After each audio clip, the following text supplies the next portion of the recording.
નમસ્કાર મિત્રો, બધા મજામાં હશો? In the video lecture series of DBMS, myself Puresh Parmar welcome you all in my YouTube channel UNP Sir. Continue in Unit 2 and today's our topic is mappings, or you can say data mappings. In this slide you can see previous topics of Unit 2 that we have discussed up to now. Links of all these topic videos are given in the description box. આજનો આપણો topic એકદમ easy અને એક જ વખતમાં સમજાય તેવો છે. લાસ્ટ બે સેશન્સમાં આપણે ડિસ્કસ કર્યું 3 level DBMS architecture and data independence, જેમાં 3 લેવલ આર્કિટેક્ચરનો મુખ્ય એમ હતો to keep user and data separate. So user cannot interact directly with the physical storage of database. જેના માટે 3 લેવલ આર્કિટેક્ચરમાં 3 અલગ અલગ સ્કીમા હતા કે જે ત્રણેય સ્કીમા 3 અલગ અલગ લેવલ સાથે જોડાયેલા હતા અને તેના એમને સપોર્ટ કરે છે ડેટા ઇન્ડિપેન્ડન્સ. ફરીથી એક નજર ફટાફટ જોઈ લઈએ. અહીંયા તમે જોઈ શકો છો ડેટાબેઝ, જેમાં યુઝરના ઓરિજિનલ ડેટા ફિઝિકલી સ્ટોર થયેલા હોય છે કે જે database associated with internal level કે જેને ફિઝિકલ લેવલ પણ કહેવાય છે, અને ત્યાં વર્ક કરે છે internal schema. Internal level is associated with conceptual level કે જેમાં ડિફરન્ટ એન્ટિટીઝ એટલે કે ટેબલ વચ્ચેની રિલેશનશિપ્સ, કન્સ્ટ્રેન્ટ્સ, મેટાડેટા વગેરે સેવ થયેલું હોય છે.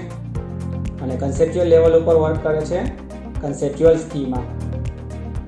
કન્સેપ્ચ્યુઅલ લેવલને લોજિકલ લેવલ પણ કહી શકાય છે.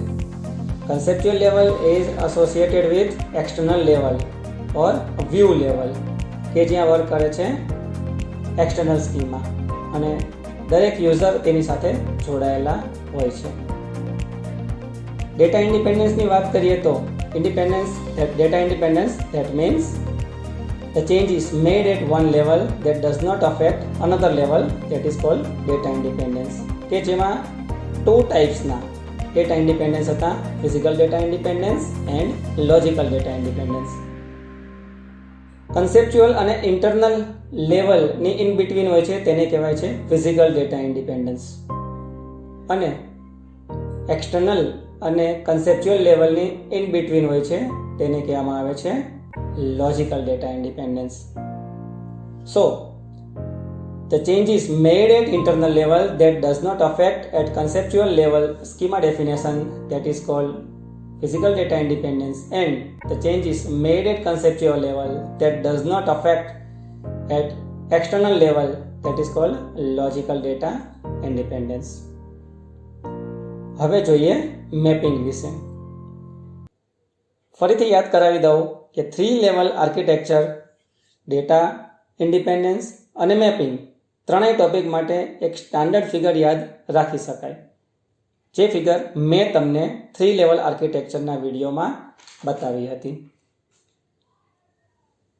મેપિંગને સમજવા માટે પહેલાં આપણે સમજીએ વર્ડ મેપ, MAP. મેપ એટલે નકશો. તમને બધાને ખબર જ છે કે નકશાનું કામ શું હોય છે? ડિસ્ટન્સ બતાવવાનું અથવા તો કોઈ દેશની બાઉન્ડ્રી કે ફિઝિકલ સ્ટ્રક્ચર વગેરે બતાવવાનું. મીન્સ જે વસ્તુ હકીકતમાં કંઈક જુદી છે તેને બીજી રીતે સમજાવવાની કે તેનું નિરૂપણ કરવાની પ્રોસેસ છે તે મેપ દ્વારા થતી હોય છે. અહીં પણ DBMSમાં ડેટાનું મેપિંગ પણ કંઈક આવું જ કામ કરે છે. એક એક્ઝામ્પલ લઈએ જેથી તમને વધારે આઈડિયા ક્લિયર થાય. તમે લોકો તમારું મેલ એકાઉન્ટ તો એક્સેસ કરતા જ હશો.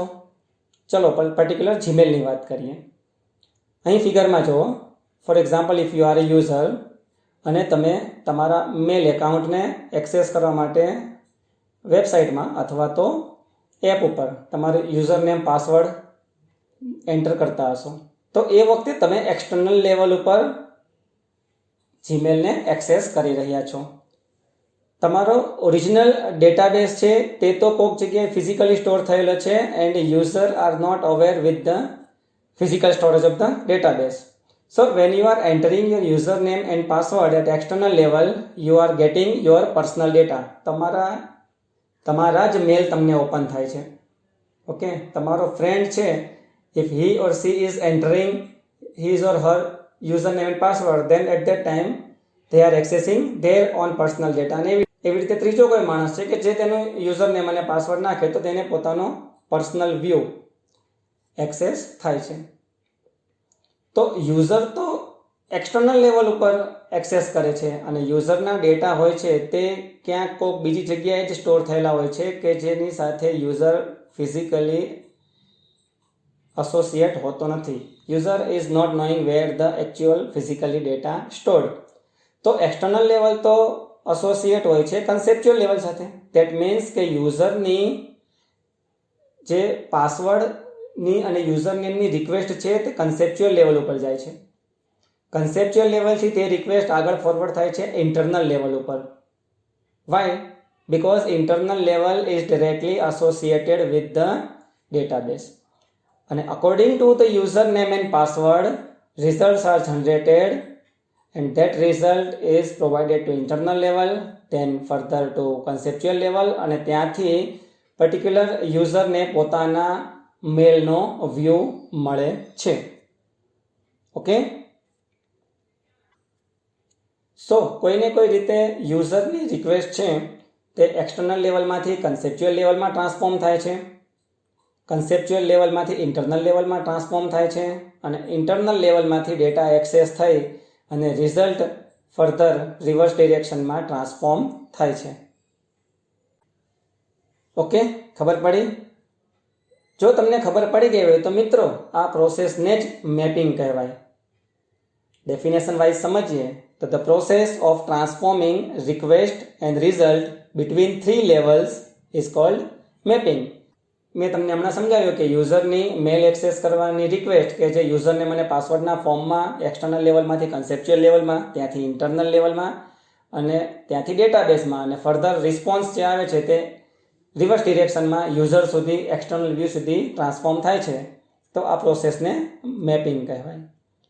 There are actually 2 types of mapping: conceptual to internal mapping and external to conceptual mapping. પહેલા વાત કરીએ કન્સેપ્ચ્યુઅલ ટુ ઇન્ટરનલ મેપિંગની. તો ઇવન તમે સિમ્પલી આ ફિગર યાદ રાખો તો પણ તમે આ શોર્ટ નોટ વિશે આરામથી સમજી શકો છો અને યાદ પણ રાખી શકો છો. Conceptual internal mapping is in between conceptual and internal level.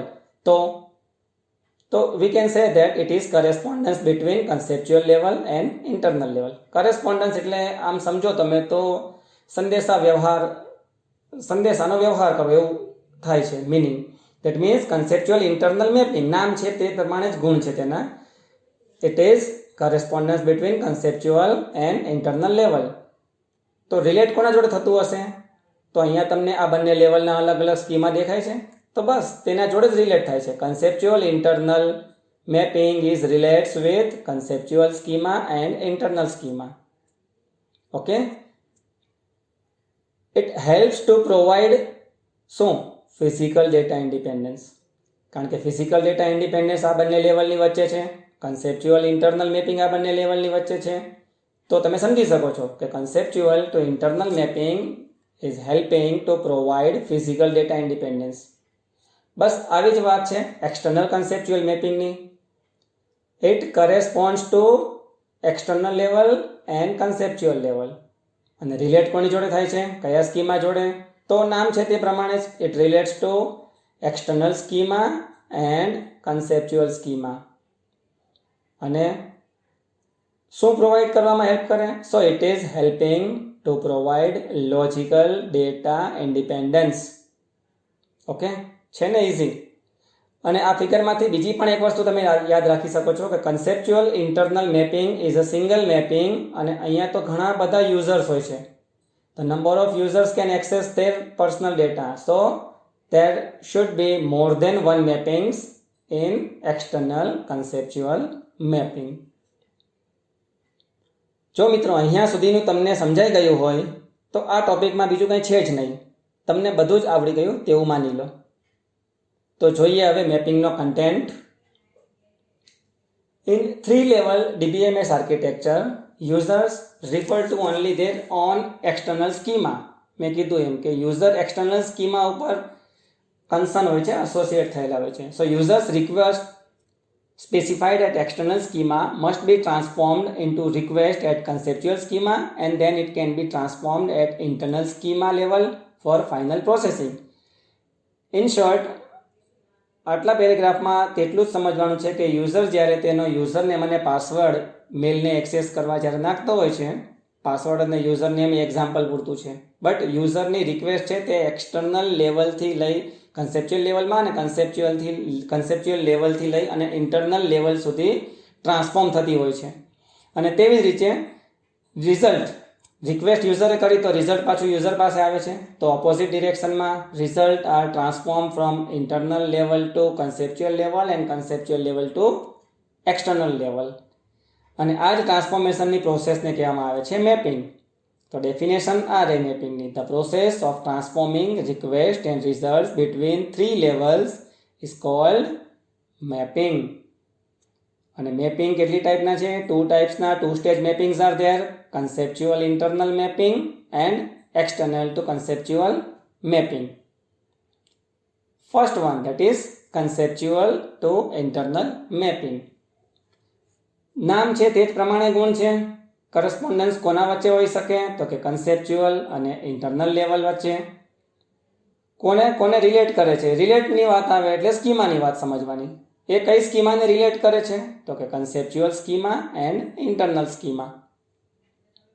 It specifies how conceptual records and fields are represented at the internal level.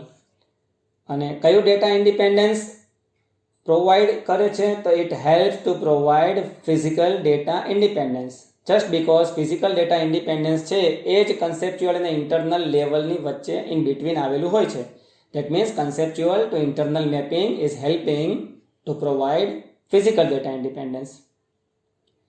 It specifies how different names in user's view are presented at the conceptual level, and there could be one mapping between conceptual and internal levels. મેં તમને હમણાં જે ફિગરમાં બતાવ્યું હતું કે there could be a one mapping between internal and conceptual level. તો અહીંયા જે મેં વર્ડ્સ તમને બોલ્ડ કરેલા દેખાય છે તે તમે તમારી શોર્ટ નોટ લખવા માટે ઇઝીલી યાદ રાખી શકો છો. Next one, that is external to conceptual mapping.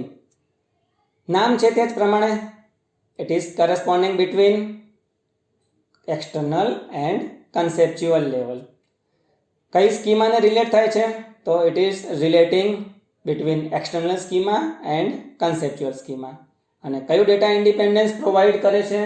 તો it is helping to provide logical data independence. કારણ કે લોજિકલ ડેટા ઇન્ડિપેન્ડન્સ હોય છે that is in between external and conceptual level, and there could be several mappings between external and conceptual levels. Figure wise આપણે જોઈએ તો અહીંયા તમે જોઈ શકો છો કે there should be multiple users are there. તો જેટલા યુઝર હોય છે તેટલા વ્યૂ ક્રિએટ થાય છે. તો there should be multiple mappings of external conceptual mapping.